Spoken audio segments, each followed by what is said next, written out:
Hello friends, welcome to UPSC वाला। This is Sonia Ahuja और आज हम पढ़ने वाले हैं class 9th economics chapter 1 the story of village Palampur. Palampur गांव की कहानी। तो दोस्तों, क्लास 8th तक हम सोशल साइंसेज में 3 मेन सब्जेक्ट्स पढ़ते थे: हिस्ट्री, ज्योग्राफी, सिविक्स। हिस्ट्री में हम क्या पढ़ते हैं? पास्ट के बारे में, राज्यों के बारे में, राजाओं के बारे में, हमारे कल्चर के बारे में। और हिस्ट्री हम क्यों पढ़ते हैं? ताकि हमारे पूर्वजों से जो गलती हुई है वो हमसे ना हो। हम सीखते हैं हिस्ट्री से कि हमें कैसा जीवन जीना है। ज्योग्राफी में हम पढ़ते हैं हमारे शरीर के बारे में, इन्वायरमेंट के बारे में, नेचर के बारे में, पेड़ पौधे, नदी, पहाड़ के बारे में। और क्यों पढ़ते हैं ज्योग्राफी? ताकि हम नेचर के साथ सिंक होकर जी सके, राइट। सिविक्स में हम क्या पढ़ते हैं? ब्यूरोक्रेसी, गवर्नमेंट, सेक्युलरिज्म, देश कैसे चलता है। और क्यों पढ़ते हैं सिविक्स हम? ताकि हम एक अच्छा नागरिक बन सकें। तो 9th क्लास में, सीबीएसई में, एनसीईआरटी में पहली बार एक नया एसएसटी में सब्जेक्ट जो है वो इंट्रोड्यूस होता है, इकोनॉमिक्स। तो हमारा एम इस फाउंडेशन क्लास से ये है कि हम समझें कि हम इकोनॉमिक्स में क्या पढ़ते हैं और हम इकोनॉमिक्स क्यों पढ़ते हैं। By the end of this class you should be able to understand कि इकोनॉमिक्स में क्यों पढ़ते हैं और क्या पढ़ते हैं। Now to understand economics, let's understand the definition first. आप यहाँ पे देखोगे इकोनॉमिक्स के आगे हिंदी में लिखा हुआ है अर्थशास्त्र, और इकोनॉमी को हिंदी में बोलते हैं अर्थव्यवस्था। यहाँ पे आप देखोगे कॉमन जो चीज़ है वो ये है शब्द अर्थ। तो आइए जानते हैं कि ये शब्द अर्थ आया कहाँ से है। Will go back to Hinduism. Hinduism में एक आइडियोलॉजी है पुरुषार्थ करके। अकॉर्डिंग टू दिस आइडियोलॉजी जिंदगी जीने के 4 एम होते हैं। जिंदगी जीने के 4 उद्देश्य, मतलब कि हिंदुइज्म डिफाइन करता है कि अगर हम पैदा हुए हैं इस धरती पर तो हमें कैसे इस जिंदगी को जीना चाहिए, क्या हमें करना चाहिए ताकि ये जिंदगी सफल हो। तो उनके अकॉर्डिंग देयर आर 4 एम्स। धर्मा मतलब है righteous living, means virtues, values जो हमें दी जाती है कि हमें कैसे एक जीवन को जीना चाहिए, किस वैल्यू से। अपने माँ बाप की रिस्पेक्ट करनी चाहिए, बड़ों की, एल्डर्स की रिस्पेक्ट करनी चाहिए, चोरी नहीं करनी चाहिए। ये वैल्यूज जो हमें दी जाती है उसे कहते हैं धर्म। दूसरा है अर्थ। अर्थ के 2 मीनिंग है। एक तो होता है मीनिंग इटसेल्फ, पर्पस, कि आपकी जिंदगी का कोई पर्पस होना चाहिए, आपकी जिंदगी का कोई मीनिंग होना चाहिए। और दूसरा होता है प्रॉस्पेरिटी या वेल्थ। अर्थ का मतलब होता है वो चीजें जो आपकी जिंदगी को अच्छा बनाती है, ठीक है, उसको पर्पस देती है, मीनिंग देती है, प्रॉस्पेरिटी, ताकि आप अच्छी गुड लाइफ जी सके। तीसरा होता है काम, काम मीन्स प्लेजर। और चौथा होता है मोक्ष। काम means the pleasure of life, कि जिंदगी हम जी रहे हैं तो उसमें क्या क्या सुख हैं जो हम ले सकते हैं। और मोक्ष इज लिबरेशन, कि जो जीना मरना और रीबर्थ का साइकिल है इससे हम लिबरेट हो जाए, मुक्त हो जाए, उसे मोक्ष कहते हैं। तो यहां से आया है ये शब्द अर्थ। ओके, अर्थ simply means what makes life worth living, ठीक है, वो चीजें जो जिंदगी को जीने योग्य बनाती है। ओके, तो यहां से आया ये शब्द अर्थ। और व्यवस्था का मतलब होता है सिस्टम, और शास्त्र मतलब स्किल। तो जिंदगी को अच्छा बनाने के लिए जो हम चीजें करते हैं, जिंदगी को जीने योग्य बनाने के लिए जो हम चीज करते हैं, उस सिस्टम को अर्थ व्यवस्था बोलते हैं और उस स्किल को अर्थशास्त्र बोलते हैं।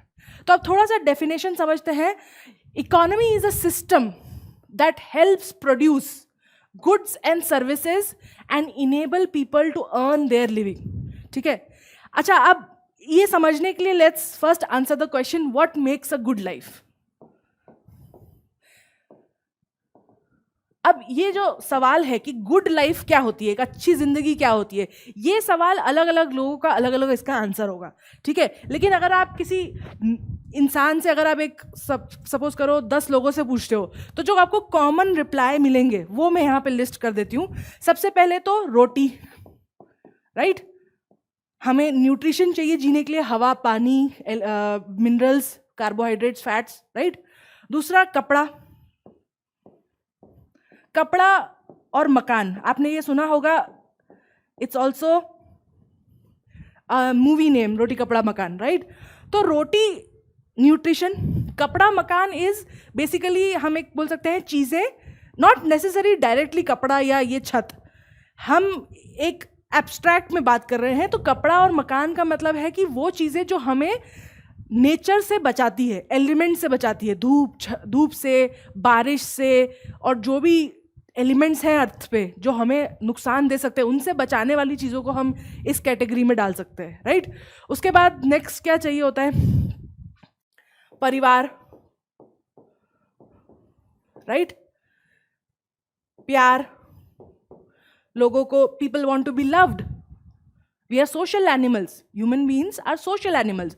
हमें सोसाइटी की ज़रूरत होती है जीने के लिए, हम अकेले नहीं जी सकते. सो वी नीड परिवार, प्यार, देन वी नीड शांति, right. We need some peace in life, security बोल सकते हो एक.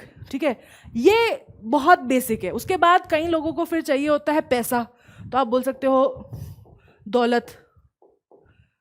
फिर किसी को चाहिए होता है फेम, शोहरत. किसी किसी को ये चाहिए कि उन्हें दौलत और शोहरत नहीं चाहिए, पर उन्हें प्राउड होना है अपनी ज़िंदगी पे कि भाई मैंने बहुत बढ़िया ज़िंदगी जी. तो कुछ लोगों को वो प्राइड, गर्व भी चाहिए होता है जीने के लिए. एंड इन द एंड एक आप बोल सकते हो कि लोगों को मोक्ष की भी ज़रूरत होती है कि भाई जब हमारी ज़िंदगी ख़त्म होने वाली तो हमें लगे कि हमने अच्छी जी, राइट. तो अगर आप नॉर्मल लोगों से पूछो तो ये कुछ चीज़ें हैं, 9-10 चीज़ें जो आम लोगों को ज़रूरत पड़ती है एक अच्छी लाइफ जीने के लिए. हाँ, इसके बाद और भी चीज़ें हो सकता है कि किसी किसी को शांति नहीं, कलेश चाहिए होता है ज़िंदगी में. हो सकता है कोई रिवेंज के लिए जी रहा हो सकता है कोई अपने माँ बाप के लिए जी रहा हो. But on an average these are the things one needs, right, to lead a good life. तो इकोनॉमी क्या है? Economy is the system that allows us to get all these things. ठीक है. हम जो काम करते हैं जिससे हम रोटी, कपड़ा, मकान, परिवार, दौलत, शोहरत, मोक्ष प्राप्त कर सकें, ये गुड्स और सर्विसेज. गुड्स मीन्स सामान और सर्विसेज मीन्स सेवाएं. तो ऐसा काम जो करने से हम पैसे कमा सके, अर्निंग अ लिविंग, और इन गुड्स और सर्विसेज को हासिल कर सके ताकि हम एक अच्छी जिंदगी जी सके, इसे इकोनॉमिक्स बोलते हैं. Okay, so this is the definition of economy. Economy is a system that helps produce goods and services and enables people to earn their living. Right? So now let's move on to this chapter of the story of village Palampur. Palampur गांव की कहानी. अब सवाल यह है कि why Palampur? What Palampur? क्या है? सबसे पहले पालमपुर जो है एक हाइपोथेटिकल विलेज है. हाइपोथेटिकल पता है आपको क्या होता है? मतलब फिक्शनल, मन घड़त, रियल नहीं है. ऑल्दो पालमपुर एक असली उत्तर प्रदेश के गांव के ऊपर बेस्ड है, पर ये एक रियल प्लेस नहीं है. ठीक है. और दूसरा, it's an ideal situation. Ideal जो बोलते हैं ना गांव है. आइडियल मतलब कैसे समझे? आप लोगों ने सबने 9th 8th क्लास में फिजिक्स पढ़ा होगा, राइट. फिजिक्स में सवाल आता है 9th क्लास में कि एक मान लो एक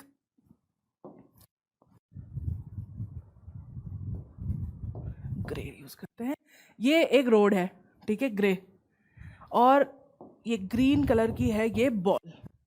ठीक है. और मानो आपने यहां से इसको मारी किक. ठीक है. तो अगर उसके ऊपर ग्रेविटी लग रही है जी, तो और फोर्स लग रहा है F, तो ये बॉल कितनी दूर जाके रुकेगी, डिस्टेंस, और कितना टाइम लगाएगी रुकने में, राइट? इस तरीके के आपने सवाल सॉल्व किए होंगे 8th क्लास में, 7th क्लास में, 9th क्लास में। तो उसमें क्या होता है, आप देखोगे इसमें एक चीज़ नोटिस करो, क्या आप ये अज्यूम करते हो कि ये रोड कैसा है? आप अज्यूम करते हो रोड इज कंप्लीट, क्वेश्चन में वो बोलता है कि भाई अज्यूम करो कि रोड जो है वो स्मूथ है, ठीक है, रोड पे कोई बम्प्स नहीं है, कोई, और एकदम सेम स्मूथ है, यहां भी वैसा ही स्मूथ है, यहां भी वैसा ही स्मूथ है, ठीक है। और क्या बोलते हैं अज्यूम करने के लिए कि हवा अगर चल रही है, विंड, तो मान लो विंड नहीं चल रही है, इट्स स्टेशनरी, कोई हवा नहीं चल रही है। मॉइस्चर एंड पानी नहीं है, इन सब चीज़ों को हम अज्यूम कर लेते हैं कि ऐसा कुछ भी नहीं है, right? Everything is absolutely ideal, okay. फिर हम बात करते हैं कि भाई अब अगर मैंने इसको मारा, जी इतना है, ये स्मूथ है, तो टाइम कितना लगेगा, डिस्टेंस कितना लगेगा, राइट? बट अगर आप रियलिटी में देखो तो क्या ऐसा होता है? क्या कोई जगह है ऐसी जहाँ हवा ना चलती हो? कभी आपने ऐसा रोड देखा जो एकदम कंटिन्यूसली पूरा स्मूथ हो? रोड तो एक्चुअली में हमेशा थोड़ा स्मूथ रहता है, थोड़ा खुरदुरा रहता है, फिर थोड़ा स्मूथ रहता है, राइट? और स्लांट भी हो सकता है रोड, क्या आपको पता कि सीधा हो? What if the road is slant like this? How do you know? इन सब चीज़ों के बारे में हम बात नहीं करते। हम क्या अज्यूम करते हैं जब इस तरीके के हम सवाल सॉल्व करते हैं, तो कि ये सब चीज़ें ज़ीरो है मान लो, क्योंकि हम यहाँ पे बेसिक्स समझने की कोशिश कर रहे हैं, right? We are trying to understand the basics of force and time and distance, and we are assuming that the environment is constant. वैसे ही जब हम पालमपुर की बात कर रहे हैं, हम इकोनॉमिक्स के बेसिक कॉन्सेप्ट समझने की कोशिश कर रहे हैं, इसलिए हम पालमपुर को एक आइडियल विलेज मान के चल रहे हैं। उसका ये मतलब है कि पालमपुर में कोई भी उल्टी सीधी चीज़ नहीं हो रही है। मतलब हम ये मान के चल रहे हैं कि सब लोग अच्छे हैं, सब लोग 100% काम कर रहे हैं अपना, ठीक है, there is no crime, no crime, कोई पॉलिटिकल इन्फ्लुएंस नहीं है, वेदर एकदम बढ़िया है, जितना पानी चाहिए उतना पानी है, कोई प्रॉब्लम नहीं आ रही है। तो जब हम पालमपुर गांव की, इसीलिए ऐसा हाइपोथेटिकल गांव हमने यूज़ किया है, क्योंकि ये सब चीज़ों का भी इम्पैक्ट इकोनॉमी पे पड़ता है।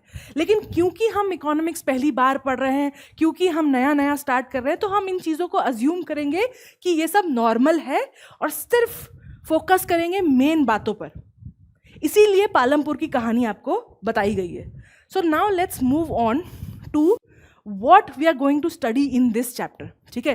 पढ़ने क्या वाले हैं, तो पालमपुर के बारे में क्या पढ़ेंगे? सो इस चैप्टर में हम पढ़ने वाले हैं पालमपुर की कहानी, जो हमें इंट्रोड्यूस करेगी कुछ बेसिक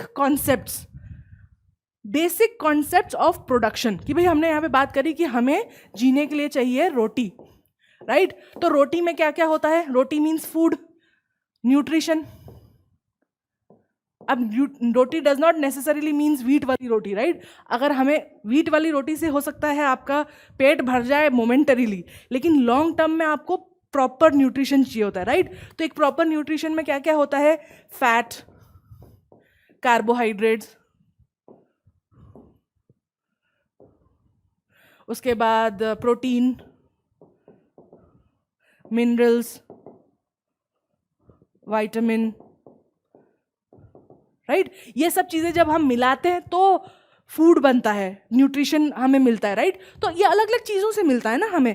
फैट हमें मिल्क से मिलता है, नॉनवेज से मिलता है, कार्बोहाइड्रेट हमको राइस से मिलता है, वीट से मिलता है, प्रोटीन हमें दाल से मिलता है, लेंटिल्स, नॉनवेज से मिलता है, मिनरल्स और विटामिन हमको किन चीज़ों से मिलते हैं? Fruits, green veggies, right? तो ये सब चीज़ें हमें चाहिए। तो the purpose of this chapter, understanding this chapter is कि हम समझेंगे कि जो हमें चाहिए रोटी, वो सब हमारे पास आता कहाँ से। बेसिक हम प्रोडक्शन पढ़ेंगे, बेसिक कॉन्सेप्ट पढ़ेंगे प्रोडक्शन के, उत्पादन के, कि जो खाना हम खा रहे हैं, जो कपड़े हम पहन रहे हैं, जो छत हमारे ऊपर है, जो चीज़ें हम इस्तेमाल कर रहे हैं, वो प्रोड्यूस कहाँ होती है और कैसे होती है। Okay, so now let's move on to understand. So now let's talk about the village Palampur, कि ये पालमपुर गांव है क्या, क्या लोग रहते हैं वहाँ पे, कैसी सिचुएशन है, क्या दिया गया है चैप्टर में. सबसे पहले हम बात करते हैं वहाँ की पॉपुलेशन की, कि लोग कौन से हैं वहाँ पे. तो बुक में ये दिया हुआ है कि भाई 1960s के आसपास करीब 150 फैमिलीज हुआ करती थी पालमपुर में, और 2022 प्रेजेंट में कुछ 450 फैमिलीज अभी पालमपुर में रह रही हैं. ठीक है, 450 फैमिलीज. एक एवरेज फैमिली जो होती है उसमें कुछ 4 से 5 लोग होते हैं, राइट. तो हम 5 मान के अगर चल रहे हैं तो कुछ 1200 प्लस पॉपुलेशन है. This is the average population. That means it's a small village. Palampur एक छोटा गांव है. दूसरी चीज क्या बताई गई है पालमपुर के बारे में,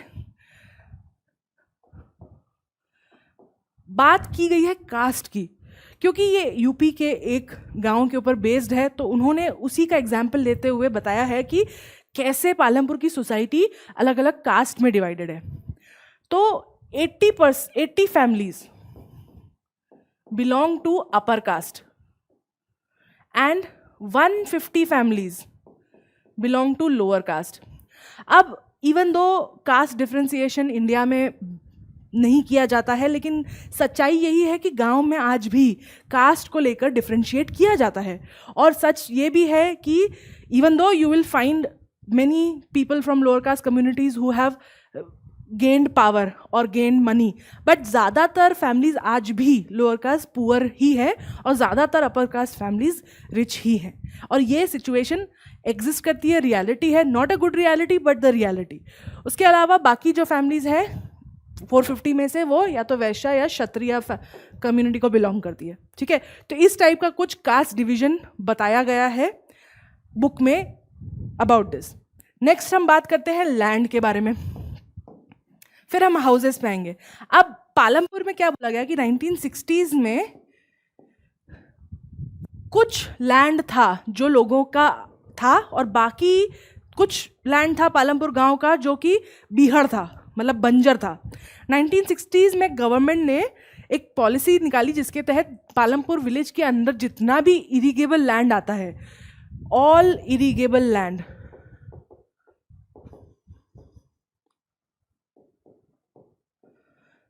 जो है वो अलॉटेड है.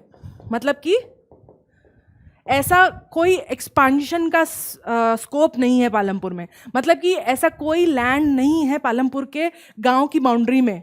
अगर मान लो ये पालमपुर गांव है तो इस गांव में सब लोग यहाँ रहते हैं, तो ये जो पूरा गांव की बाउंड्री है ये सारा लैंड ऑलरेडी अलॉटेड है. There is no more land to be allotted. ये क्यों है बोला है ये बाद में हमें समझ में आएगा, बट दैट्स द एज कि कोई और लैंड नहीं है, जितना है सब अलॉटेड है. ठीक है, अब कैसे अलॉटेड है, जैसा कि हमने देखा कि यूजुअली अपर कास्ट लोग ज़्यादा अमीर होते हैं, तो ऐसी ही कुछ सिचुएशन पालमपुर में भी है जहाँ 60 फैमिलीज जो कि ज़्यादातर अपर कास्ट फैमिलीज है, दे ओन 80% ऑफ द लैंड. ठीक है, ये 60 फैमिलीज 450 में से ये 60 फैमिलीज पालमपुर गांव का 80% इरिगेबल लैंड ओन करती है. ठीक है, और उसके बाद जो 150 फैमिलीज हैं लोअर कास्ट वो लैंडलेस है. ठीक है, जो लोअर कास्ट कम्युनिटीज हैं 150 ऑलमोस्ट 33% उनके पास कोई लैंड नहीं है. बचे हुए जो बीच में लोग हैं उनके पास स्मॉल लैंड होल्डिंग्स हैं. ठीक है, अब कैसे डिसाइड होता है कि स्मॉल लैंड होल्डिंग्स और बड़ी लैंड होल्डिंग्स कैसी होती है, सिंपल सी ये बात है. उन्होंने डिसाइड किया 2 हेक्टर. अगर आपके पास 2 हेक्टर से कम है तो आपके पास स्मॉल लैंड होल्डिंग है, और 2 हेक्टर से ज़्यादा है तो आपके पास बिग लैंड होल्डिंग है. तो that means 60 families have more than 2 acres per family, 150 families have no land at all, and बची हुई बाकी फैमिलीज के पास लेस देन 2 hectare का लैंड है. तो this is the land division within Palampur. Okay, अब बात करते हैं घर की, कि लोगों के घर कैसे बने हुए हैं. अगर आप कभी गांव गए हो या आपने कभी गांव देखा हो तो आपने देखा होगा कि कोई 1-2 लोग होते हैं जो बहुत पावरफुल होते हैं, ठाकुर होते हैं गांव के, उनके पास बहुत बढ़िया घर होता है, उनके घर में सारी एमिनिटीज़ होती है, बहुत सारे कमरे होते हैं, बड़ी कोठी बनी होती है, मार्बल लगा रहता है, बाहर सीमेंटेड प्लेटफॉर्म होता है, उस पर खाट रहती है, उस पर बड़े बुजुर्ग बैठते हैं, और पार्किंग होती है, उसमें उनके ट्रैक्टर्स और गाड़ियाँ रहती है, सब लगी रहती है। एंड वहीं दूसरा तरफ एक देखा होगा गांव का, जहाँ पे मिट्टी के घर होते हैं, गोबर से लिपे हुए, और एक ही कमरा होता है। मौसम के हिसाब से लोग या तो बाहर सोते हैं, घर के अंदर सोते हैं। घर के जस्ट बाहर एक मिट्टी का ही चूल्हा बना होता है, उसी पे खाना बनता है। और अगर बारिश हो रही होती है तो घर के अंदर सोते हैं, उनकी जो छत होती है वो कच्ची होती है। तो ऐसा ही कुछ सिचुएशन पालमपुर में भी है। कुछ लोगों के पास, जो कि रिच फैमिलीज है, उनके पास बढ़िया सीमेंटेड हाउस हैं, सीमेंट और ब्रिक्स के बने हुए बड़े बड़े घर हैं। और वहीं जो पुअर फैमिलीज हैं, लैंडलेस, वो एकदम घेटोज में ऐसे छोटी सी जगह में सारी एक साथ रह रही हैं। उनके छोटे छोटे घर हैं घर के एक कोने में। वो भी कैसे पता है? मान लो ये पालमपुर गांव का एरिया है जहाँ पे सारे लोग रहते हैं, तो 1/3 of the population lives in this small area, जहाँ पे उनके कच्चे कच्चे छोटे छोटे घर हैं। आपने ये भी देखा होगा, ये इवन दो लोग नहीं मानते हैं, लेकिन रियलिटी तो यही है कि आज भी गांव में कास्ट बेस पे डिवीजन होता है। और हमने मूवीज़ में अगर आपने देखा होगा कि ये होता है कि इन लोगों को अलाउ नहीं होता है कि वो अपर कास्ट फैमिलीज़ के जो रेजिडेंशियल एरिया है उसमें एंटर करे। मैंने एक जगह देखा था कि अगर आपको अपने एरिया से बाहर जाना है और आप लोअर कास्ट के पर्सन हो, तो आपको अपनी चप्पल अपने सिर पे रख के वहाँ से निकलना पड़ेगा। ठीक है, आज भी even though it's by law completely not supposed to distinguish people on the basis of caste. However, सच्चाई यह है कि आज भी लोग कास्ट के बेसिस पे डिवीजन करते हैं, और Palampur is no exception. Palampur में भी ऐसा ही कुछ चल रहा है। तो 1/3 ऑफ द पॉपुलेशन इस छोटे से एरिया में रहती हैं, एक साथ मिट्टी घर में कच्चे कच्चे, और बाकी जो लोग हैं 2/3 वो यहाँ पे अपने अच्छे बड़े बड़े घरों में रह रहे हैं। किसी के बहुत बड़े हैं, किसी के छोटे हैं, बट बेसिकली सीमेंटेड घर हैं वहाँ पे।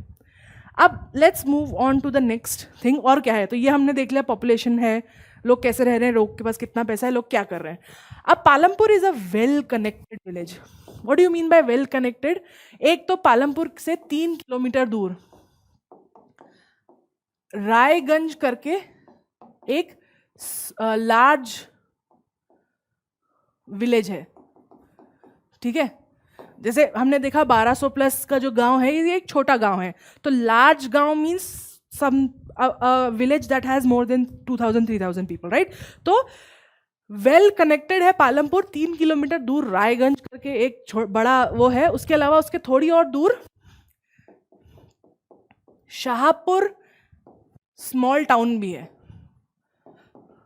ठीक है, और वेल कनेक्टेड एज इन एक ऑल वेदर रोड, मतलब कि हर सीजन में, बारिश, गर्मी, सर्दी, हर सीजन को सह सकने वाली रोड, पक्की रोड बनी हुई है इन दोनों के बीच में। ओके, तो इसका ये मतलब हुआ कहने का कि ये बीहड़ में नहीं है पालमपुर कोई गांव, आसपास और भी गांव हैं और वो वेल कनेक्टेड है। ठीक है, नेक्स्ट, लोग क्या करते हैं पालमपुर के लोग? What are they doing? So कुछ सिंपल सा है। देखो, पालमपुर में जो लोग हैं, 75% people do farm activities.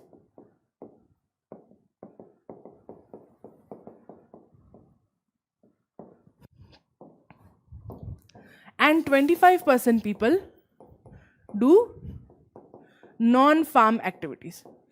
ठीक है, ये ऑक्यूपेशन है। मतलब क्या कि इरिगेशन या लैंड या फार्मिंग से रिलेटेड जो है वो 75% लोग वो काम करते हैं। उसमें क्या क्या हो सकता है? या तो उनके खुद के खेत हैं और वो खेती करते हैं उन खेतों में, या तो फिर वो लेबर्स हैं जो खेत में काम करते हैं, या फिर इरिगेशन प्रोसेस में जो ये दूसरे काम होते हैं ना, जैसे कि कोई मशीन ओन करता है और उस मशीन से इरिगेशन करता है, या फिर वो सीजनल लेबर है जो अलग अलग जगह जाके काम करता है, या फिर वो इंसान है जो बोरे बनाता है ताकि अनाज को उसमें भरा जा सके, वो इंसान जो ट्यूबवेल खोदता है, क्योंकि उसका काम is dependent on farm, right? तो मतलब कि अगर कल पालमपुर की ज़मीन में कुछ ऐसा हो जाए कि एक भी चीज़ नहीं उगेगी, तो 70% 75% पालमपुर की जो पॉपुलेशन है वो अपना काम खो देगी।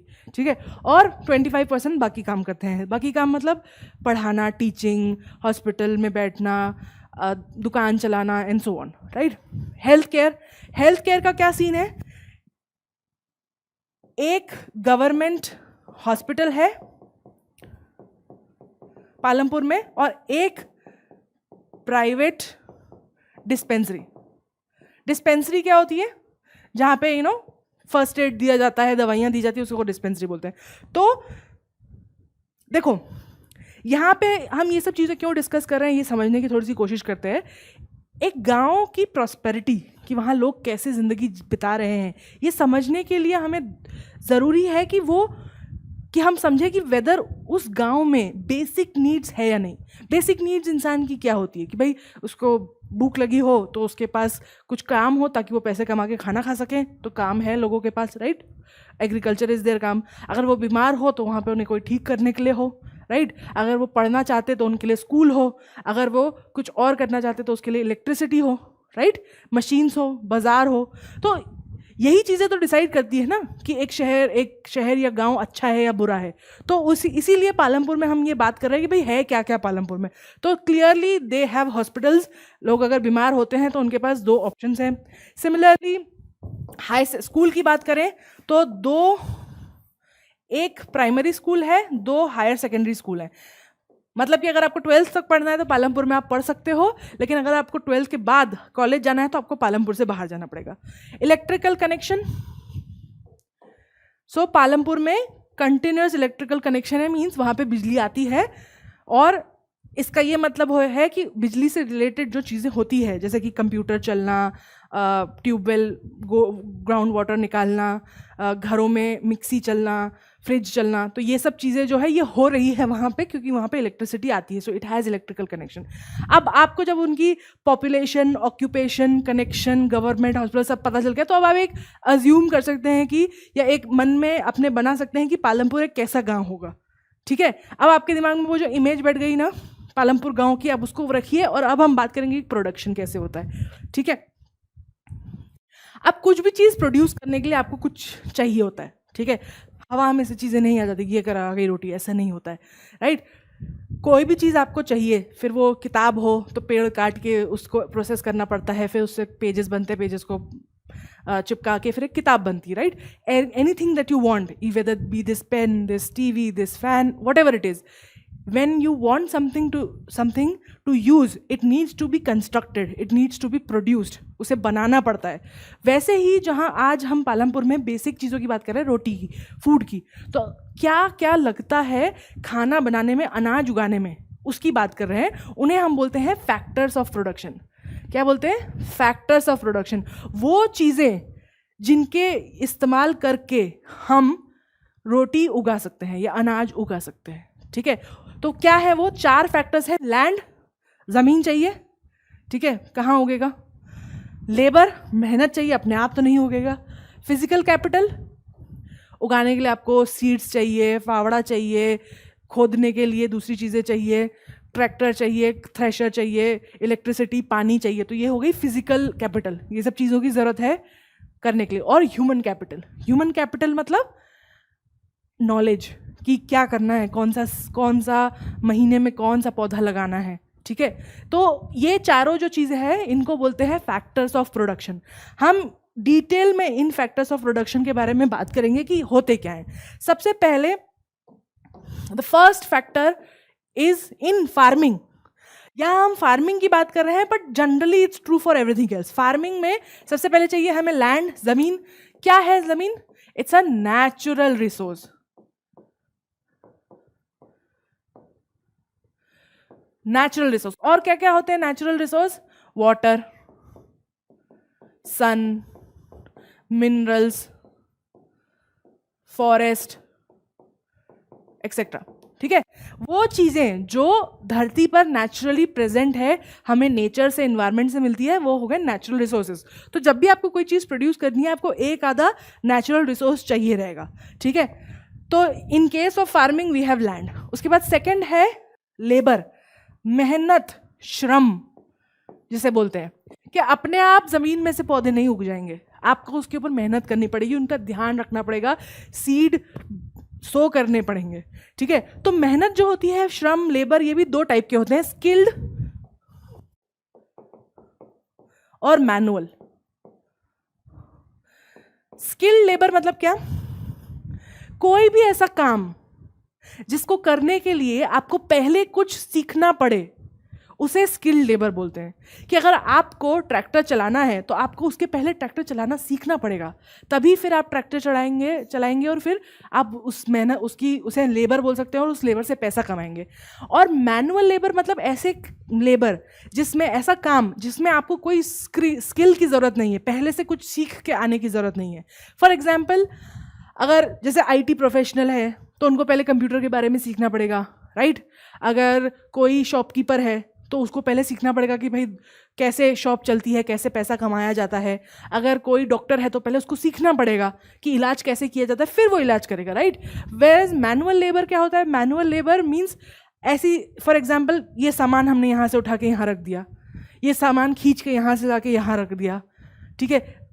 भट्टी में वो होती है ना ईट को उठा के एक जगह से दूसरी जगह रख दिया, थैले सीमेंट के उठा के एक जगह से दूसरी जगह रख दिए, उसको एक फावड़ा दिया, फावड़े से बोला कि ज़मीन खोद दो, तो एक गड्ढा कर दिया। ऐसे काम जिसमें आपको किसी स्किल की ज़रूरत नहीं होती है, जो बोला गया है वो आप कर सकते हो, वो होते हैं मैनुअल। ज़्यादातर स्किल वर्कर जो होता है ना, जितनी बड़ी आपकी स्किल होगी और उस स्किल को हासिल करने में जितना आपको पैसा लगेगा उतनी वो स्किल एक्सपेंसिव हो जाती है, ठीक है। मतलब obviously a doctor charges more than a driver कितना 10,000 20,000, डॉक्टर कितना चार्ज करेगा अगर आपका इलाज करेगा, depending on how much time तुम्हारी बीमारी को लगता है, लाखों करोड़ों रुपए भी लग जाते हैं ठीक होने में, ठीक है। तो एक्सपेंसिव जो स्किल लेबर है वो कितनी एक्सपेंसिव होती है, इस बात पे डिपेंड करता है कि उस स्किल को सीखने में आपको कितना पैसा और समय लगा। वेयर इज मैनुअल लेबर ज़्यादातर फिक्स होती है। जैसे अगर आपने कभी देखा हो तो विलेज में 300 रुपये पर डे दिहाड़ी होती है और सिटीज़ में 1,000 रुपये, ठीक है। एक दिन की मेहनत का काम ये फिक्स होता है, ऑलमोस्ट इसी के आसपास फ्लक्चुएट करता है। बट गांव में दिहाड़ी कुछ इस प्रकार की होती है और शहर में कुछ इस प्रकार की होती है, ठीक है। तो ये ज़्यादातर मैनुअल लेबर जो होती है ना वो फिक्स्ड होती है, ठीक है। अब मान लो किसी ने मुझे, भगवान की कृपा से मेरे हाथ पैर हैं बढ़िया, और मुझे किसी ने एक ज़मीन दे दी कि ये लो एक ज़मीन है, इस पर उगाओ, तो क्या मैं उगा सकती हूँ उस पर कुछ? उस पर कुछ काम करने के लिए मुझे चीज़ों की ज़रूरत पड़ेगी, राइट, है ना। तो वो चीज़ें जो होती है ना जिनकी ज़रूरत हम यूज़ करके उससे खेती कर सकते हैं या कुछ प्रोड्यूस कर सकते हैं, उनको फिजिकल कैपिटल बोला जाता है, भौतिक पूंजी। Things that we need in order to do the production, okay. तो अब मान लो कि मेरे पास 1-2 हेक्टेयर ज़मीन है, ठीक है, और किसी ने मुझे बोला कि ये लो 2 हेक्टेयर ज़मीन और जाओ और इस पे उगाओ जो तुमको उगाना है। तो ये पॉसिबल करने के लिए मुझे क्या क्या चीज़ों की ज़रूरत होगी? सबसे पहले तो मुझे लेबर की ज़रूरत होगी, क्योंकि 2 हेक्टेयर ज़मीन जो सॉरी एक्सक्यूज मी,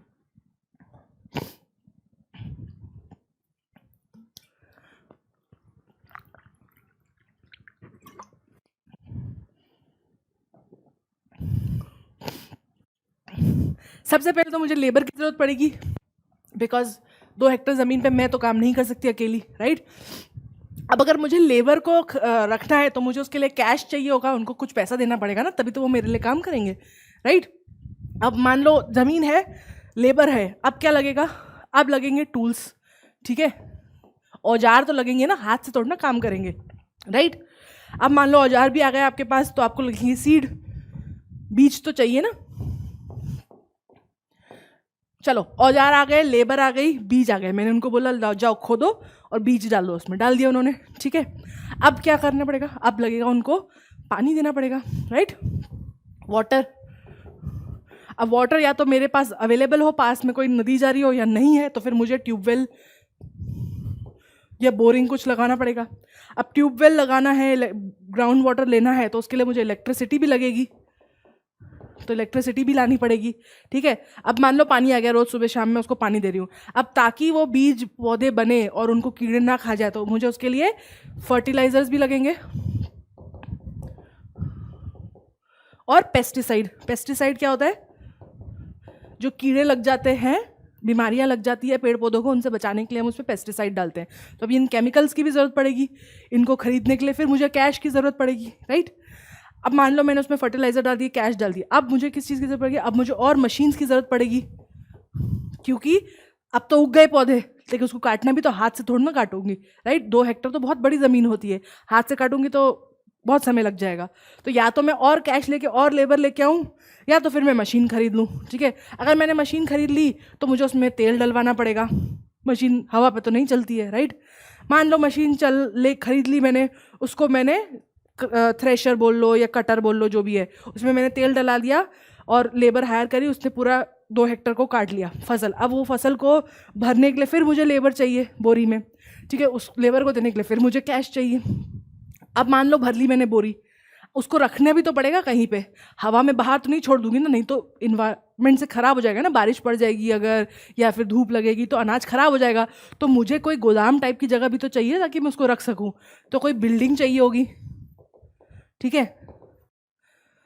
अब बिल्डिंग हो गई, मैंने उस पर भर रख दिया, तो अब मुझे उसको बेचना पड़ेगा मार्केट में, राइट। अब मार्केट में वहाँ बेचने के लिए या तो मैं फिर से किसी को हायर करूँ, ट्रक को और लेबर को, कि भाई आओ मेरा ये सामान लो और मार्केट लेके जाओ और बेच के आओ, या तो मैं खुद का ट्रक खरीद लूँ, ठीक है। खुद का ट्रक खरीदा अगर मैंने, अगर किसी और का है तो उसको पैसे दूंगी कैश, बात खत्म। अगर मैंने खुद का खरीदा तो मुझे उसमें फिर तेल डलवाना पड़ेगा, क्योंकि अगेन ट्रक हवा पे नहीं चलता। तो ये सब चीज़ें जब मेरे पास होगी तब जाके मैं खेती कर पाऊंगी। तो ये जो लिस्ट है ये है आपकी फिजिकल कैपिटल, भौतिक पूंजी। अब भौतिक पूंजी जो होती है ना, वो 2 प्रकार की होती है, fixed capital and working capital. बहुत आसान है समझना फिक्स्ड कैपिटल और वर्किंग कैपिटल। देखो सिंपल सा एग्जांपल देती हूँ। आप फोन है आपके आसपास में, जो ये फोन है आपका, उसको आपने एक बार खरीदा, उसमें सिम डाली, एक बार खरीदी, ठीक है।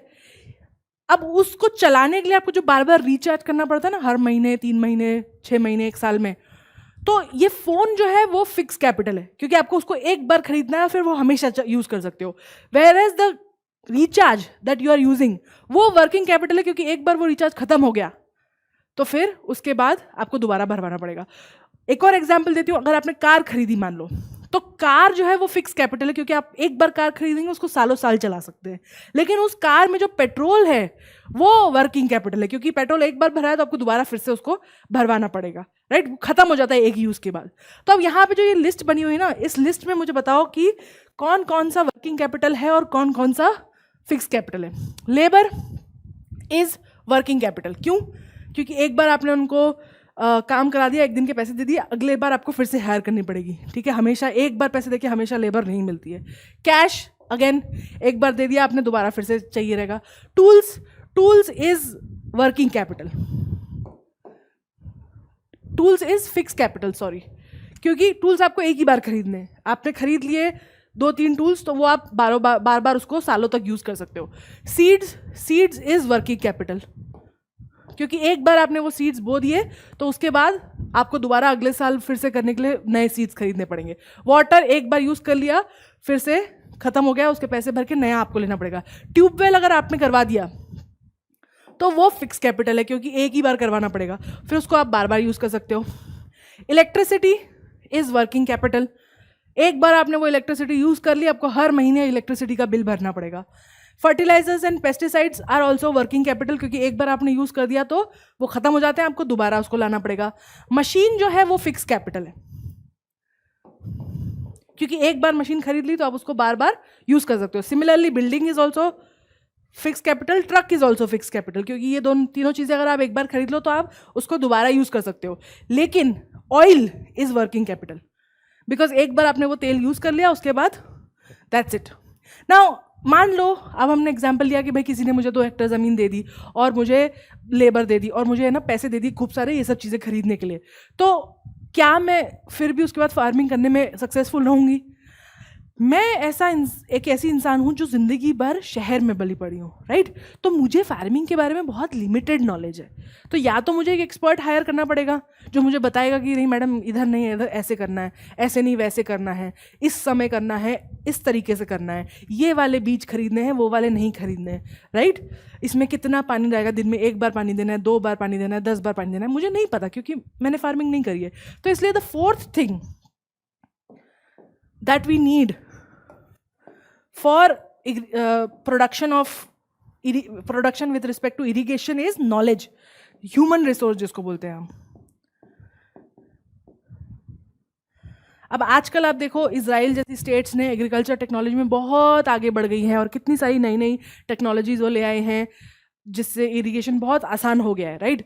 एंड कंप्यूटर वगैरह है, हम चीज़ें मॉनिटर कर पा रहे हैं, टेस्टिंग कर पा रहे हैं। लेकिन ज़्यादातर अगर आप देखोगे गांव में जाओगे इस वक्त, तो लोग अपना जनरेशनल नॉलेज यूज़ कर रहे हैं, राइट। उनके दादा ने उनके पापा को सिखाया, उनके पापा ने उन्हें सिखाया, वो अपने बच्चों को सिखा रहे हैं। जनरेशनली ये नॉलेज जा रहा है कि भाई किस समय कौन सा पौधा लगाना है, कैसा बीज इस्तेमाल करना है, किस बीज को कौन सा पानी देना है, अगर पत्ते का रंग ऐसा हो गया है तो इसका मतलब इसमें कौन सी दवाई डालनी है। अगर ज़मीन जो सॉइल है, सॉइल को उठा के देखें कि भाई अगर उसमें कुछ टेक्सचर से उनको समझ में आ जाता है कि भाई इसमें कमी है किसी मिनरल की, राइट। आप तो खैर टेस्टिंग कर सकते हो मॉडर्न उससे, लेकिन जनरेशनल नॉलेज भी होता है, तो वो नॉलेज भी बहुत इंपॉर्टेंट है क्योंकि उस नॉलेज के बिना फिर आप नहीं कर पाओगे। और फिर फाइनली होता है ह्यूमन रिसोर्सेज में ही एक आता है उद्यम, इंटरप्राइज। कोई भी टास्क हम लेते हैं तो उस टास्क को जस्ट लाइक इरिगेशन समय लगता है और आपको रोज़ मेहनत करनी पड़ती है, राइट। एक फार्मर को रोज़ अपनी खेत पे जाना होता है, खेत का ध्यान रखना होता है, चेक करना होता है, टाइम का ध्यान रखना होता है कि पानी है या नहीं, कुछ ख़राब हो रहा है कि नहीं। और फिर रिस्क भी होते हैं, राइट, कि कल को बहुत ज़्यादा तेज़ बारिश पड़ जाए। अभी रिसेंटली जब बाढ़ आई थी दिल्ली के आसपास मानसून में बहुत, तो कई लोगों के खेत डूब गए, उनका सब कुछ चला गया।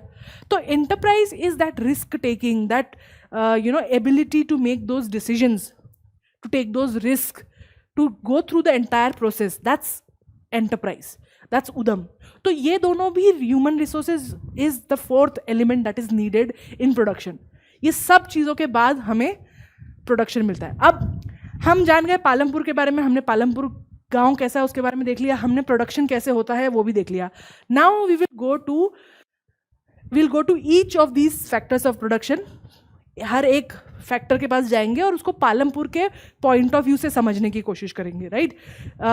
सबसे पहले ज़मीन की बात करते हैं। सो लेट्स टॉक अबाउट ज़मीन। अब ये हमने शुरू में आपने देखा होगा, मैंने आपको बताया था कि 1960s में पालमपुर की पॉपुलेशन थी 150 फैमिलीज। फिर 2022 में 450 फैमिलीज, और अब तो इंडिया मोस्ट पॉपुलेटेड कंट्री हो गया है, तो अब और ज़्यादा बड़ी होगी, राइट। लेकिन लैंड जो नेचुरल रिसोर्स है ये तो फाइनाइट है ना, फिक्स्ड है ना, लैंड तो नहीं बढ़ रहा है। हमने पालमपुर के केस में भी देख लिया कि भाई 1960s में जो बंजर ज़मीन एक बार अलॉट हो गई थी, अलॉट हो गई, उसके बाद कोई और ज़मीन नहीं बची है। तो लैंड तो फिक्स है कितनी ज़मीन है, लेकिन पॉपुलेशन धड़ाधड़ बढ़ती जा रही है और अब तो ये हालत है कि India has become the most populated country. तो जब सेम लैंड है, वो सेम प्रोडक्शन कर रही है, लेकिन पॉपुलेशन बढ़ती जा रही है, तो how are we going to feed people?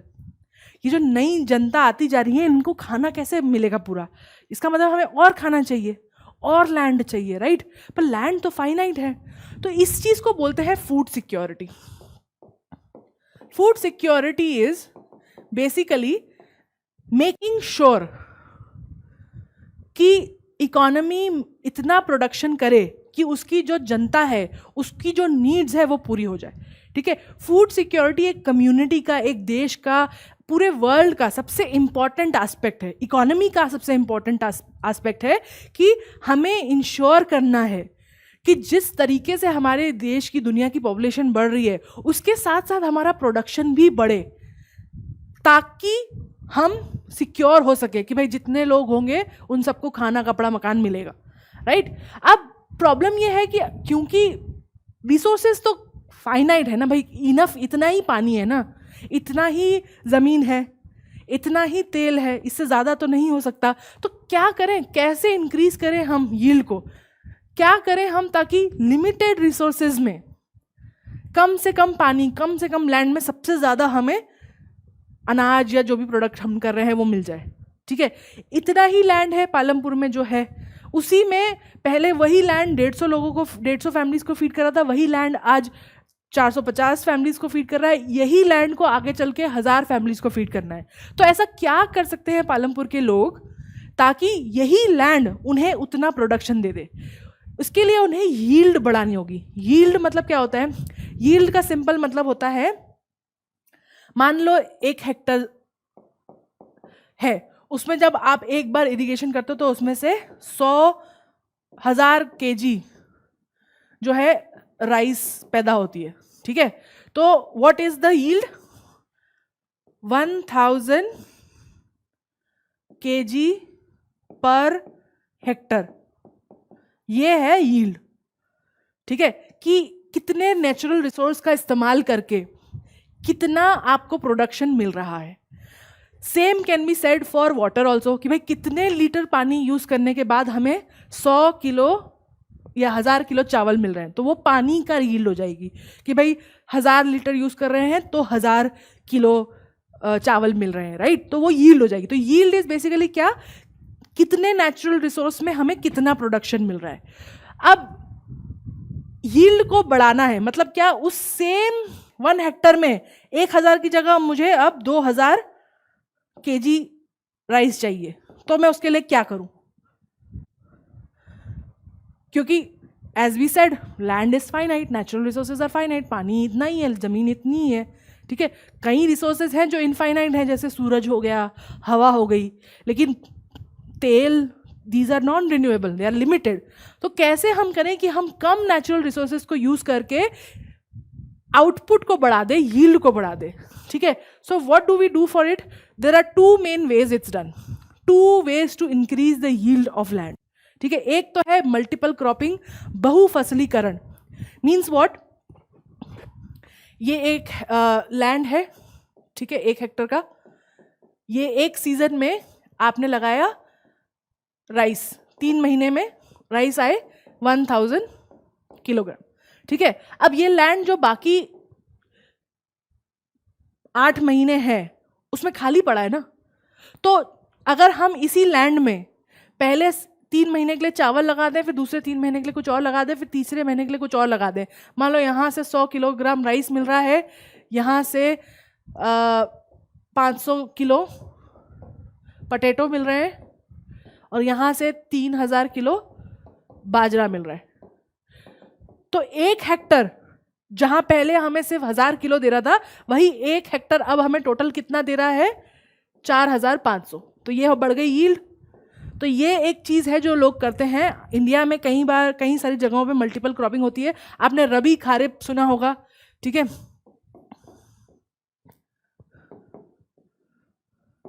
इसमें यहाँ पे बाजरा, ज्वार उगता है। फिर नवंबर दिसंबर जो ठंड का टाइम होता है, उसमें लोग पोटैटो एंड वेजिटेबल्स उगाते हैं। रबी के टाइम में वीट या राइस उगाते हैं।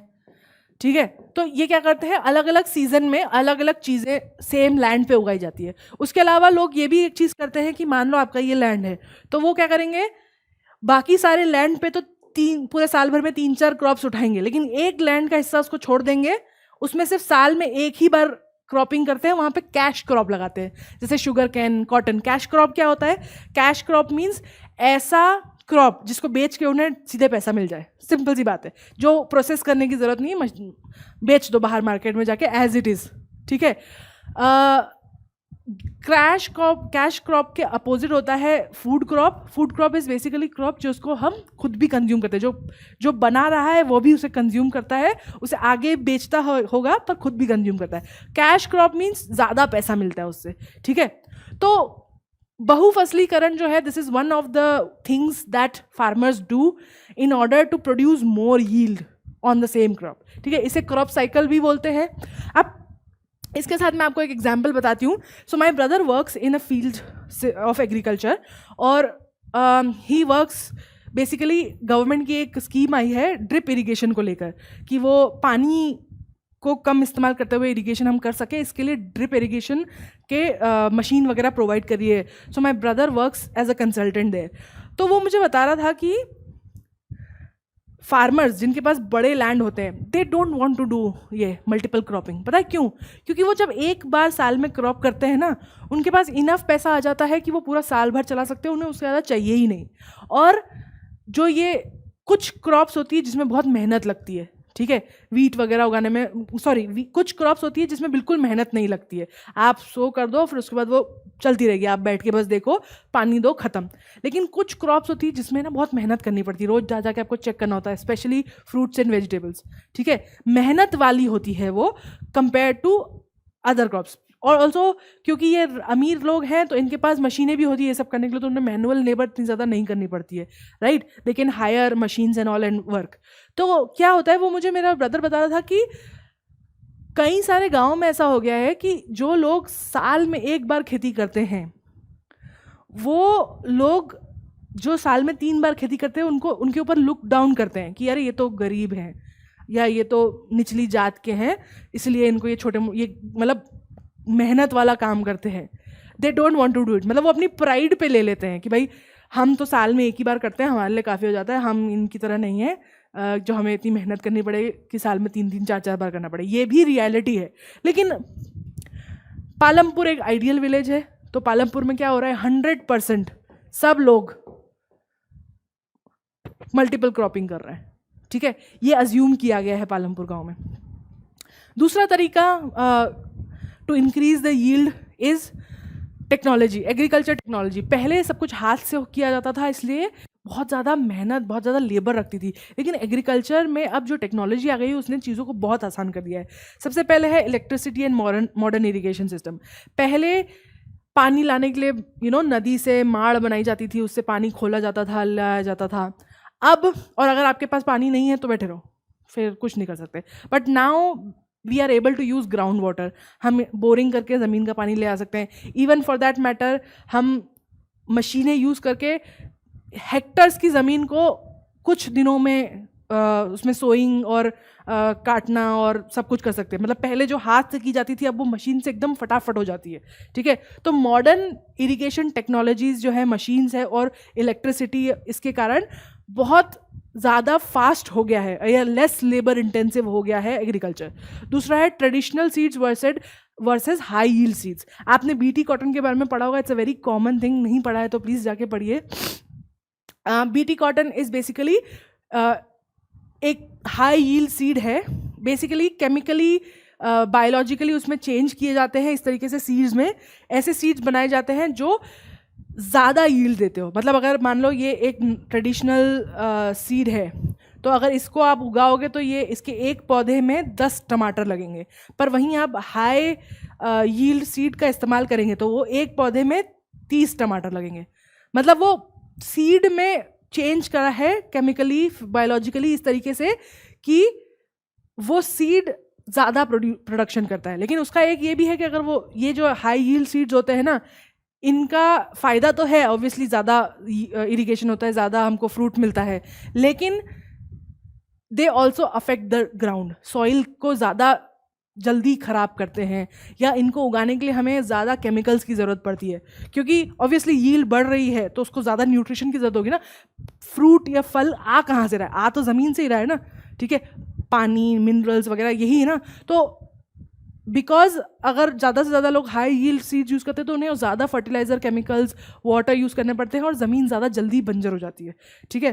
तो एक ही उसका नेगेटिव है, but then it has tremendously increase. Like example दिया है पालमपुर में कि पहले जब वो ट्रेडिशनल सीड्स यूज़ करते थे तो उनको 1 हेक्टर से कुछ 1300 kg वीट मिलता था। फिर जब उन्होंने HYS यूज़ करना चालू करा तो उसी 1 हेक्टर में से उनको 3200 kg वीट मिलने लग गया, मतलब almost more than double. So this is one of the most amazing things that has happened during green revolution कि HYCs अवेलेबल करा दिए गवर्नमेंट में। उसके बाद है ट्यूबवेल, कैनल्स एंड केमिकल्स। जैसा हमने बोला कि पहले क्या होता था कि अगर पानी नहीं है, मानसून नहीं आया, तो आप गए बैठे रहो। अगर इस बार मानसून नहीं आया तो गई आपकी फसल सारी मेहनत। पर अब टाइम चेंज हो गया है, अब जो है लोग ग्राउंड वाटर निकाल लेते हैं, ठीक है, वो बोरिंग करवा लेते हैं, और जहाँ पे पहले पानी नहीं होता था वहाँ भी आजकल पानी आने लग गया है। आर्टिफिशियल मैन मेड ट्रिब्यूटरीज बन गई है, कैनल्स जिसको बोलते हैं। वहाँ नदी जा रही है दूर 1000 किलोमीटर, वहाँ से चैनल्स बना के लोग अपने खेत तक ले आए। इसके कारण अब राजस्थान में भी फार्मिंग होने लग गई है, जहाँ एक राजस्थान इज डेजर्ट, रेगिस्तान, वहाँ भी फार्मिंग हुई है क्योंकि लोग कैनाल से वहाँ पे पानी ले आए हैं। अच्छा, एक सवाल है, जो लोग इस वीडियो को देख रहे हैं, please let me know, there is a negative effect of the fact that Rajasthan में फार्मिंग के कारण ग्रीनिफिकेशन हो गया है। पहले राजस्थान में ज़्यादा फसल नहीं उगती थी, फिर उन्होंने कैनल्स बनाई, पानी लेके आए, और अब राजस्थान के कई सारे एरिए हरे हो गए हैं क्योंकि वहाँ पे फसल उगने लगी है। लेकिन इसका मॉनसून पे इफ़ेक्ट पड़ता है। तो आप मुझे बताइए कमेंट में कि क्या इफ़ेक्ट पड़ता है मॉनसून का ग्रीनिफिकेशन ऑफ डेजर्ट से। केमिकल्स, ऑब्वियसली और ज़्यादा केमिकल्स की ज़रूरत पड़ने लग गई है क्योंकि not only high yield seeds की ज़रूरत पड़ती है बट को ज़्यादा पेस्टिसाइड्स और फर्टिलाइजर्स की ज़रूरत पड़ती है। लेकिन क्योंकि हम ये करते हैं बहुफसलीकरण, इससे भी डिप्लीट हो जाते हैं सॉइल के मिनरल्स बहुत जल्दी। तो इसके लिए जितना ज़्यादा आप लैंड को यूज़ करते हो उतना ज़्यादा आपको उसमें केमिकल्स यूज़ करने पड़ते हैं उसको वायबल होने के लिए, ताकि आप कर सको फार्मिंग। अब इसका ऑब्वियसली अफेक्ट पड़ता है रिसोर्सेज पे। अब आप एक रिसोर्स को कब तक ही यूज़ कर पाओगे, राइट? तो is the land capable of taking care of all this, right? क्या is it possible for a land to sustain these modern ways? Okay, का एग्जाम्पल मैं आपको बताती हूँ। सबसे पहले तो जो केमिकल पेस्टिसाइड्स यूज़ कर रहे हैं ये पॉल्यूशन पैक कर रहे हैं बहुत ज़्यादा, ठीक है? जो इसके ऊपर अनाज उग रहा है उसको गाय खा रही है, उस गाय का दूध हम पी रहे हैं, तो वो पेस्टिसाइड्स हमारे खाने में आ रहे हैं, ठीक है? उसके बाद जो नेचुरल वे होता है ना, एक ज़मीन अपने आप को खुद ही हील करती है। ज़मीन में कीड़े जानवर वर्म्स वगैरह होते हैं जो खुद ही कुछ समय में अपने आप सॉइल को वापस से मिनरल ले आते हैं, राइट? बट क्योंकि हम आर्टिफिशियल यूज़ कर रहे हैं तो वो नेचुरल तरीका कंप्लीटली ख़त्म हो रहा है। इससे सॉइल अब ऐसी हो गई है कि बिना केमिकल के काम ही नहीं कर रही है। मतलब अब वो खुद से अपने आप को रीबर्थ नहीं कर पा रही है, ठीक है? तो हमने सॉइल को हमेशा के लिए ख़राब कर दिया। कई सारे एरिया हैं जहाँ पे इतना पेस्टिसाइड्स का यूज़ हुआ है कि अब वो सॉइल कम्प्लीटली ख़राब हो चुकी है। पॉल्यूशन ना सिर्फ हमारे हो रहा है, हमारी नदियों के में भी वो पेस्टिसाइड्स केमिकल जाने लग गए हैं। गाय पशु पक्षी भी इससे बीमार होने लग गए हैं। काफ़ी नेगेटिव इम्पैक्ट पड़ा है पेस्टिसाइड्स और फर्टिलाइजर्स का हमारे नेचर पे।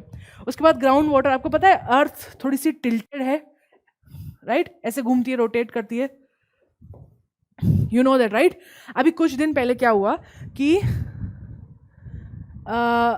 साइंटिस्ट ने देखा कि अर्थ की जो ये है ना, ये दो ऐसे थोड़ी सी और टिल्ट हो गई, and they were not able to understand कि और क्यों मुड़ रही है ये। लाइक अर्थ जो थोड़ी सी टेढ़ी है, ऐसे घूमती रहती है ना, वो और थोड़ी सी टेढ़ी हो गई, and they were very worried कि क्या हो रहा है। And then 2-3 months later they figured out it's because of how much water we have taken from ground. हमने ज़मीन में खड्डा कर करके इतना पानी निकाल लिया है कि धरती ही अपने उससे शिफ्ट हो गई है। That's what we are doing to the earth. So ground water is also कम है ना, लिमिटेड है, कितना यूज़ करोगे? इसीलिए मैंने बताया था गवर्नमेंट जो है वो ड्रिप इरिगेशन वाली बात कर रही है, ठीक है? क्योंकि कम रिसोर्सेस कम है, पानी कम है, ठीक है? उसके बाद कैपिटल। अब पहले क्या होता था, family agriculture is one of the basis of any economy. किसी भी कंट्री, किसी भी कम्युनिटी का सबसे बेसिक जो होता है वो उसका एग्रीकल्चर ही होता है ना? और क्योंकि एग्रीकल्चर से ही सबसे पहली चीज़ आती है रोटी, right? And you have to understand, बिना रोटी के कुछ नहीं होता है। खाली पेट होए ना भजन गोपाला, ठीक है? तो agriculture is the basis of most of the economies, क्योंकि वो हमें वो चीज़ देती है जिसके बिना हम नहीं जी सकते। पर लेकिन because of our new technologies, agriculture जो करना है ना काम, वो बहुत महंगा हो गया है। पहले जहाँ किसी फार्मर को सिर्फ 2-3 चीज़ें लगती थी इरिगेशन करने में, फसल उगाने में, आज वो बहुत कैपिटल इंसेंटिव हो गई है। मतलब कि अगर आपके पास पैसा है तो आप खेती कर सकते हो, नहीं तो नहीं कर सकते। बहुत ज़्यादा भौतिक पूंजी जो होती है ना, फिक्स कैपिटल बहुत ज़्यादा चाहिए होती है, क्योंकि आपको पहले HYC सीड्स खरीदने हैं, फिर केमिकल्स खरीदने हैं, फिर आपको मशीनें यूज़ करनी पड़ेगी ताकि जल्दी जल्दी काट सके, फिर आपको उसमें पानी के लिए बोरिंग चाहिए होगा, इलेक्ट्रिसिटी का बिल भरना होगा। तो पहले agriculture use to be cheap, but अब महंगा हो गया। इससे क्या होने लग गया है कि जो छोटे लैंड ओनर्स हैं ना, वो उनको फ़ायदा नहीं हो रहा है एग्रीकल्चर करने में। तो सिर्फ बड़े जो लैंड ओनर्स हैं, जिनके पास बहुत बड़ा लैंड है, बिग लैंड ओनर्स, सिर्फ वही खेती कर पा रहे हैं। और हमारी डिपेंडेंसी बढ़ती जा रही है उनके ऊपर।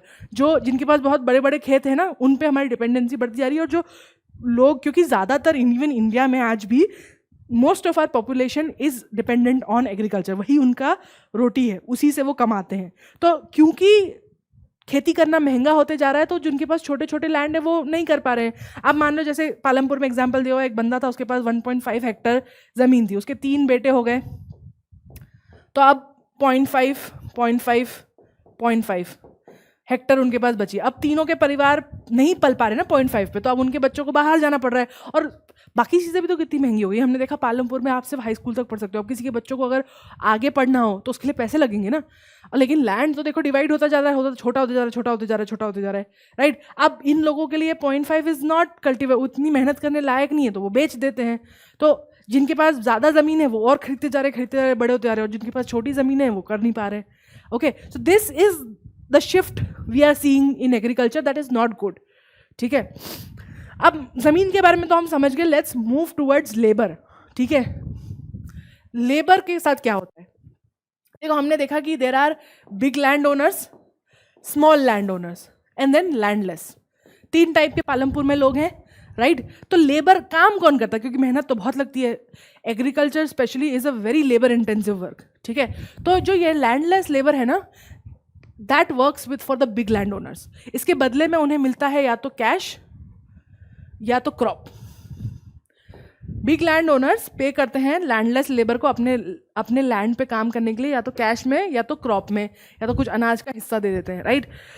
और जो ये स्मॉल लैंड ओनर्स है हाउएवर, ये अपनी फैमिली पे डिपेंड करते हैं। ठीक है, ये अपनी फैमिली पे डिपेंड करते हैं उस लेबर के लिए, बिकॉज लेबर इज एक्सपेंसिव। ठीक है, तो उनके पास नहीं है, तो जितना बड़ा उनका परिवार होता है वो सब परिवार मिल के उस पर काम करता है। तो कई बार क्या होता है कि इसी कारण से जो फैमिलीज़ हैं, अब मैंने एक अपने हमारे साथ में कॉलेज में एक बंदा काम करता था, वो हमेशा जैसे ही एग्ज़ाम खत्म होती थी या कुछ प्रकार की छुट्टियां दी थी, वो फट से गांव चला जाता था। तो यूज्ड टू आस्क कि भाई क्यों चले जाते हो, तो गांव में क्या याद आती है, क्या है गांव में?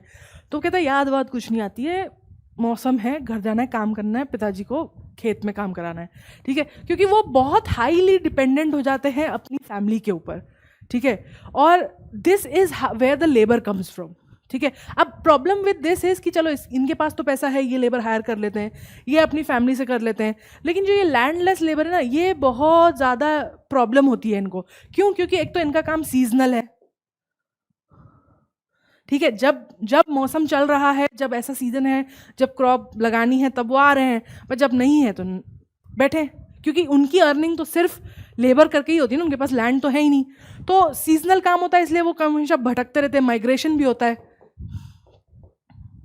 माइग्रेशन इज जब लोग काम एक जगह से दूसरी जगह जाते हैं। तो सीजनल लेबर होने के कारण वो क्या करते हैं कि जब सीजन नहीं है खेती बाड़ी का तो वो शहर में जाके दूसरा लेबर करते हैं, जब मौसम आता है तो वापस गांव में आके अपना काम करते हैं, क्योंकि they don't have a option, because they don't have a land and it makes them very vulnerable. They live hand to mouth. Okay, उनके पास कोई सेविंग्स नहीं है, और स्मॉल लैंड ओनर्स अपनी फैमिली से ही काम करा के यूज़ कर रहे हैं। अब बात करते हैं पैसे कहाँ से आते हैं? ये जो बिग लैंड ओनर्स हैं, ये अगर हायर कर रहे हैं लैंडलेस को, तो पैसे कहाँ से आते हैं? अगेन फिर let's see, big land owners, small land owners and landless. अब लैंडलेस जो है उनके पास तो वो हैंड टू माउथ,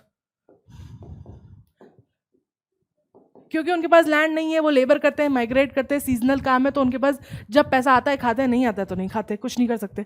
ठीक है, अब इसके साथ प्रॉब्लम ये है कि जो स्मॉल लैंड ओनर्स होते हैं ना, अब क्योंकि हमने देखा कि एग्रीकल्चर जो है बहुत एक्सपेंसिव हो गया, कैपिटल एक्सटेंसिव हो गया है, बहुत ज़्यादा पैसों की ज़रूरत पड़ती है। ठीक है, इसलिए ये जो स्मॉल लैंड ओनर्स होते हैं ना, इनको मनी बोरो करनी पड़ती है।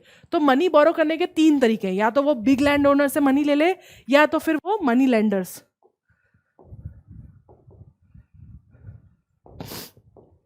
ट्रेडर्स, इनसे पैसे ले लें। अब प्रॉब्लम क्या हो रही है, जो हमने 1990s के आसपास नोटिस करा गवर्नमेंट ने, कि ये जो मनी लैंडर्स और बिग लैंड ओनर्स है ना, ये बहुत ज़्यादा स्मॉल लैंड ओनर्स को एक्सप्लॉइट कर रहे हैं। क्योंकि हम लोग जब लोन लेते तो हमें क्या मिलता है, 8% पे मिलता है, 9% पे मिलता है, 10% मिलता है।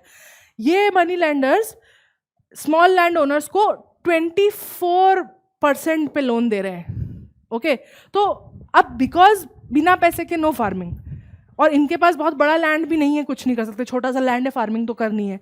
एंड लैंड ओनर्स जो होते हैं ना, लैंडलॉर्ड्स, वो उनको मनी लैंडर्स जो होते हैं वो उनको एक्सप्लॉइट करने लगते हैं। इसीलिए गवर्नमेंट ने स्कीम भी निकाली है किसानों के लिए कि आप इनसे पैसा मत लीजिए, गवर्नमेंट से लोन लीजिए, ताकि आपको एक्सप्लॉइट ना होना पड़े। ठीक है, अब अगर स्मॉल लैंड ओनर्स बड़े लैंड ओनर्स के यहाँ पे काम करते हैं, मतलब उनसे पैसे लेते हैं, तो बदले में पता क्या हो जाता है, सर्विट्यूट आ जाता है इन मतलब बेसिकली जब बड़ा लैंड ओनर छोटे लैंड ओनर को पैसा देता है करने के लिए, तो फिर वो ये बोलता है कि हाँ वो ठीक है, लेकिन इसका मैंने तुमको पैसे दिए तो अब तुम आओ, इंडेंजर सर्विट्यूट जिसको बोलते हैं, कि तुम आओ और मेरे खेत में भी काम करो जब मैं बुलाऊं, ठीक है। तो कई बार क्या होता है कि जो स्मॉल लैंड ओनर्स है ना, they end up working on their farm also, और फिर they end up working double काम करते हैं, डबल मेहनत करते हैं, वो अपने फार्म पे भी काम करते हैं और फिर वो बड़े फार्मर्स के लैंड पे भी काम करते हैं। And this is where these to get money from. तो where does the big land owner comes from, gets money from? He gets the money from surplus. Surplus क्या होता है? मान लो कि एक लैंड है, उसमें से ये कुछ 100,000 kg अनाज पैदा हुआ, ठीक है। तो जो लैंड ओनर है ना, उसने ये हिस्सा रख लिया अपने खुद के काम के लिए, ठीक है, मतलब अपने खुद के, उसमें वीट हुआ उसने रख लिया खुद के यूज़ करने के लिए। फिर उसने उसमें से थोड़ा सा और हिस्सा अपने लेबर्स को दे दिया as a payment for working on their land. अब जो ये बचा हुआ एरिया है ना, ये जो बचा हुआ यील्ड है, इसे हम बोलते हैं सरप्लस। मतलब कि जो भी आपके लैंड पे उगा, उसमें से जो आपने अपने इस्तेमाल करने के लिए रख लिया और जो जिनको देना था उसके लिए दे दिया, उसके बाद जो बचा है after the requirements are met, that is called surplus, ठीक है। Surplus is the amount of something that is left after the requirements are met, okay. Production जब हो जाता है उसके बाद जो बचता है, तो ये जो बिग लैंड ओनर है ना, वो क्या करते हैं, इस सरप्लस को मार्केट में जाके सेल करते हैं और वहां से उन्हें मिलता है cash, and then they have bank accounts जिसमें वो इन पैसों को रखते हैं, अगले साल यूज करते हैं। This is where the capital is generated. तो यूजुअली स्मॉल लैंड ओनर्स और लैंडलेस लेबर कैपिटल जनरेट नहीं करते हैं, ये बड़े लैंड ओनर ही कैपिटल जनरेट कर पाते हैं, क्योंकि उनका ज़्यादा लैंड होता है, ज़्यादा वो यील्ड कर पाते हैं, ठीक है, और फिर उसको सेल करते हैं। So this is where the capital is born, this is where surplus is where the capital comes from, ठीक है। तो यही है, ये it's not possible for small landowners and landless labor to get that kind of capital, okay। now let's move on। अब हमने देखा, शुरू में हमने देखा था कि 75% of the population in Palampur works on field, but there is a 25% population that doesn't, है ना। वो 25% पॉपुलेशन क्या काम कर रही है वो देखते हैं। तो नॉन फार्म एक्टिविटीज़ कौन सी होती है? सबसे पहले है डेयरी, दूधशाला। तो usually farming and animal husbandry, जानवर रखना, जानवर पालना, ये go hand in hand, okay, because it's easy. आपके पास वो हर चीज़ अवेलेबल है जो आपको एनिमल को रखने के लिए चाहिए होता है, वो विलेज में यूजली होता है। तो आप देखोगे गांव में जाओगे तो हर फार्मर के पास एक आधा गाय तो होती है। कुछ कम्युनिटीज़ होती है जिनके पास लैंड ज़्यादा नहीं होता, तो वो सिर्फ एनिमल हस्बेंड्री करती हैं उस पर, ठीक है। और जो बाय प्रोडक्ट होता है प्रोडक्शन का, वो ही चारा बन जाता है इनके लिए, और वहाँ से वो दूध लेती है। फिर दूध के बाद प्रोसेसिंग भी होती है, small scale manufacturing. Small scale manufacturing is कोई जो प्रोडक्शन में रॉ मटेरियल बन रहा है, जैसे फॉर एग्जांपल दूध, तो उसको प्रोसेस करके कुछ और बना के शहर में जाके बेचना। जैसे आपने अपने पड़ोसी है, वो डेयरी, वो उसके पास गौशाला है, वो दूध निकालता है, आपने उससे दूध खरीद लिया, उसका बनाया बटर या मट्ठा या जो भी, और उसको पैक करके शहर में बेचा है, ठीक है। तो that's small scale in manufacturing.